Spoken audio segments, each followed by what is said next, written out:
Psychology of Cosplay panel. Thank you so much for being here at 9 o'clock at night on a Friday.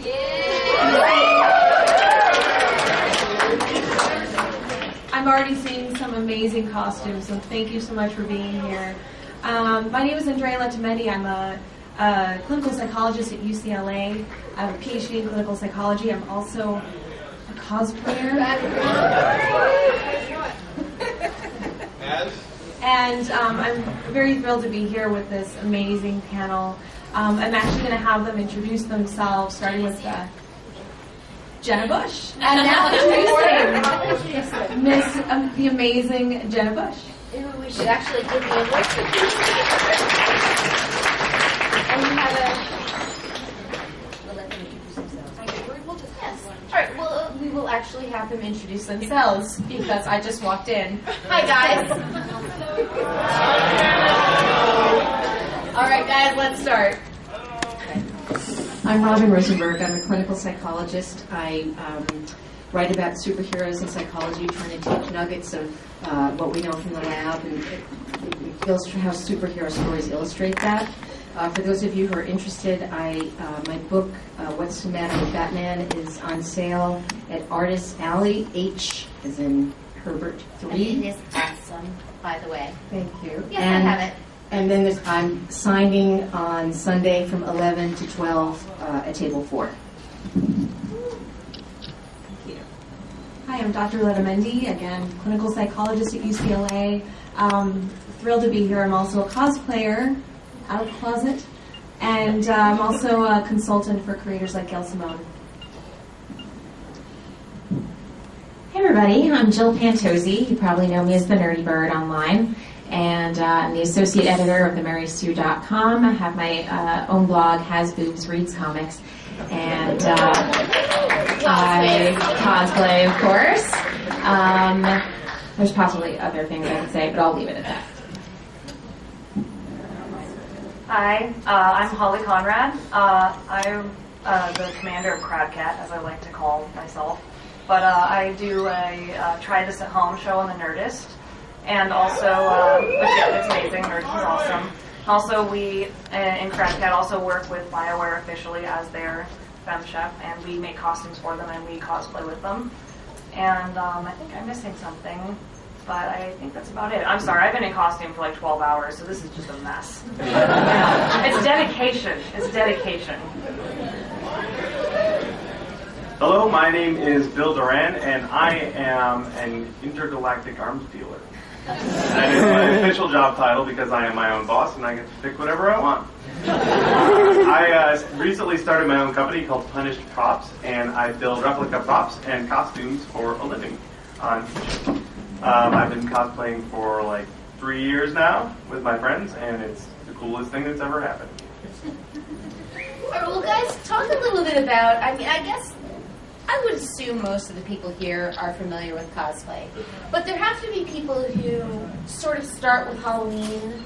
So talk about how it sort of developed for you guys from Halloween into real cosplay. Thank you. I think that's a really important distinction because a lot of us sort of separate those who just dress up on the 31st and the cosplayers are like everybody else.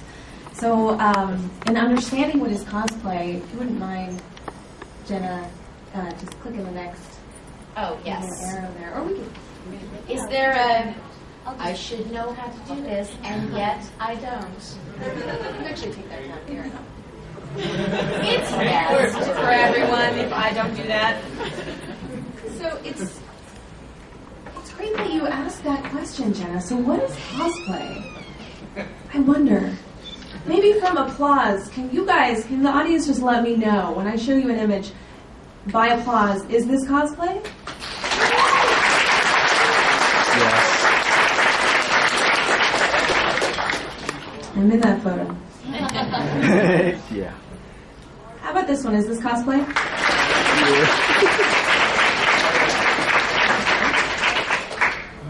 What about this group? No? This is at a Renaissance fair. How about these guys? That is cosplay.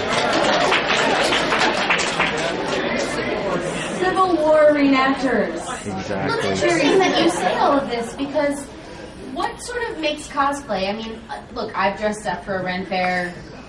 I cosplay, so like I'm not going to pretend that I don't, but I love doing it. But there are events, there are Ren Fairs, there are cons. So what makes a cosplayer versus somebody who just really likes to dress in costume for an event? Now, I would say a cosplayer is someone celebrating and expressing their fandom through costume. So what about this image? These are Oakland Raiders fans. Yeah. Now, those guys put a lot of work into that. I Maybe know. more than I did on my last costume earlier today. So so we're sort of stretching the concept. This is the last. Whoa. No, I'm hearing now. What if Jill's wearing it? Maybe. So I think there's this interesting sort of fine line that, you know, once you're into sort of this booth babe, Halloween costume, not really a fan of this particular genre, then we're no longer cosplaying. Well, is there a difference between somebody who's a booth babe, because I've done that before, and somebody who is really into cosplay, who's somebody who says, well, I'm such a hardcore fan that I really want to take on this persona. So what is the difference there? I think I kind of use the booth babe thing loosely because I try not to, prejudge on why those people are there if they're actually into X, Y, or Z, kind of thing. I did it for fun. And then, you have that too. But no, I mean, there's varying levels. I mean, I have done cosplay for years, but I never acted as the character I was portraying. But some people do that. Like, Deadpool cosplayers especially, they usually really get into it,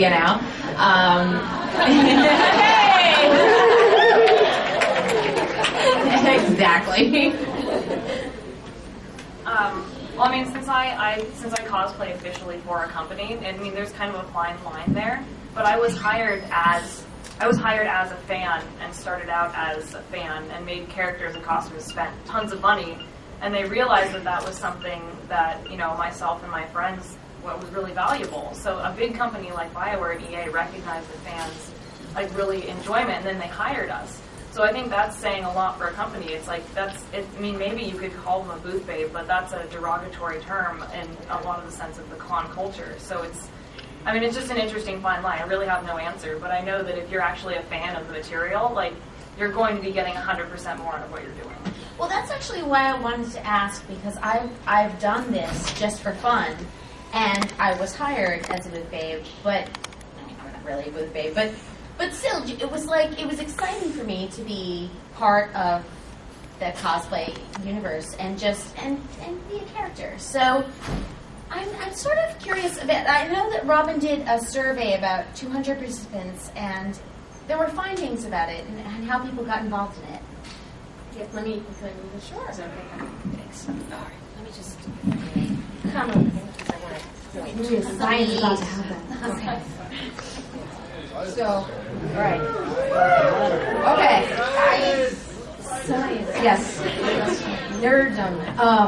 So I was fortunate to meet Andrea as a psychologist, and we got to talking, and I found out that she cosplayed, and I thought, so cool, because I'm interested in what I call the real-life alter ego experiences that we assume, and cosplaying is a form of assuming an alter ego, especially when you really inhabit the role or embody the character that you're doing. So put together a survey. We got 197 respondents.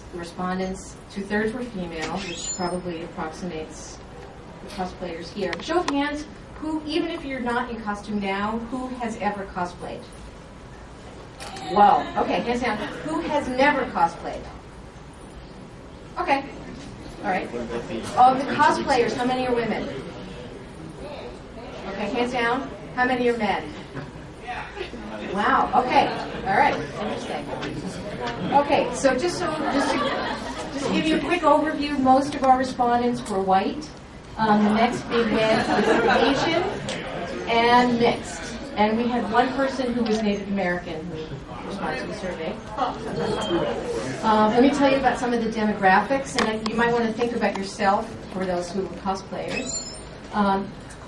The average number of years they've been cosplaying was 7 years, but it ranged from a half a year to 35 years. Yep. The average age they began cosplaying was at 21, but some of them started at 3, and some started in midlife.